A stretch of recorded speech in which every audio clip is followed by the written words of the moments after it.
കേരള ബ്ലാസ്റ്റേഴ്സിന് 3 ഗോളിന്റെ തകർപ്പൻ ജയം. Jimenez, Noah Sadaoui, Rahul KP എന്നിവർ ബ്ലാസ്റ്റേഴ്സിനായി ഗോൾ നേടി. ജയത്തോടെ പോയിന്റ് പട്ടികയിൽ 8ാം സ്ഥാനത്തായി ബ്ലാസ്റ്റേഴ്സ്.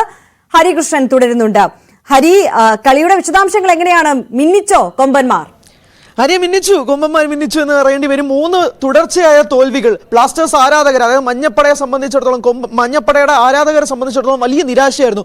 3 തോൽവിയുടെ തുടർച്ചയായ 3 തോൽവികൾ. എന്നാൽ പോലും ഇന്നത്തെ മത്സരം, അതായത് ഈ മത്സരം കാണാൻ വേണ്ടി കൊച്ചി ജവഹർലാൽ നെഹ്റു സ്റ്റേഡിയത്തിൽ തിങ്ങി നിറഞ്ഞ കാണികൾ ഉണ്ടായിരുന്നു എന്നുള്ളതും എടുത്തു പറയേണ്ടതാണ്. മറ്റു പല ടീമുകളുമായിരുന്നെങ്കിൽ 3 തോൽവികൾ കടുപ്പിച്ചാണെങ്കിൽ അറ്റൻഡൻസ് വളരെ കുറഞ്ഞേനെ. പക്ഷേ ബ്ലാസ്റ്റേഴ്സിനെ സപ്പോർട്ട് ചെയ്യാൻ കൊമ്പന്മാരുടെ ആരാധകർ ഉണ്ടായിരുന്നു.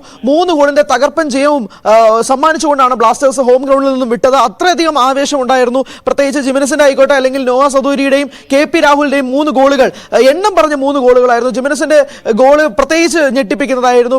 പിന്നാലെ നോഹ സദൂരിയും KP രാഹുലും 2ാം പകുതിയിൽ മിന്നിച്ചായിരുന്നു ബ്ലാസ്റ്റേഴ്സിന്റെ തുടർച്ച. പക്ഷേ പോയിന്റ് പട്ടികയിൽ 8ാം സ്ഥാനത്താണ് ബ്ലാസ്റ്റേഴ്സ് എന്നുള്ളത് എടുത്തു പറയേണ്ടതാണ്. ഈ തുടർച്ചയായ 3 തോൽവികളൊക്കെ അതിൽ നിരാശ ഉണ്ടാക്കിയിട്ടുണ്ട്. 3 ജയവും 2 സമനിലയുമാണ് ബ്ലാസ്റ്റേഴ്സിന്റെ പക്കലുള്ളത്. അങ്ങനെ 8ാം സ്ഥാനത്ത് 11 പോയിന്റോടെയാണ് ബ്ലാസ്റ്റേഴ്സ് നിൽക്കുന്നത്. പക്ഷേ ചെന്നൈ FC 4ാം സ്ഥാനത്താണ്. ആ ടേബിളിൽ പ്രത്യേകിച്ച് ടോപ്പ് 5 ടേബിളിൽ ചെന്നൈനെ തന്നെ പരാജയപ്പെടുത്തിയത് കൊണ്ട് തന്നെ ബ്ലാസ്റ്റേഴ്സിന്റെ ഡഗൌട്ടിലും പ്രത്യേകിച്ച് ഒരു വലിയ സന്തോഷമുണ്ടാകും.